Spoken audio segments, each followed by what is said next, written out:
আমার প্রোফাইলে যে কটা মিঙ্গেল মানুষজন আছেন যারা ভ্যালেন্টাইন ডে রীতিমতো পালন করছেন আর স্ট্যাটাস দিচ্ছেন, দয়া করে দূর হয়ে যান।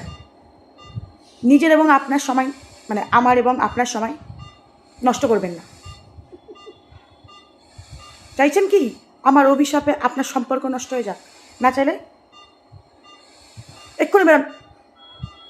চকলেট দিচ্ছে দেখাচ্ছি, যান না কি শুয়ে পড়ুন। সিঙ্গেল মানুষদের ঝাঁট জ্বালিয়ে একদম মজার ছলে রয়েছে। রেখেছেন কেন আমাদেরকে? মিঙ্গেল আছেন, থাকুন না বউকে নিয়ে, বরকে নিয়ে। ছাতার মাথা, পাগল হয়ে যাচ্ছি, ডিপ্রেশনে চলে যাচ্ছি। খবরদার, সব করে বেরিয়ে যান। ডবেল আছেন, নিজের জায়গায় গিয়ে দেখান। একদম আমার প্রোফাইলে যেন না আসে, রিপোর্ট মেরে দেবো। একটা সিঙ্গেল মানুষের কষ্ট বোঝেন না, যত সব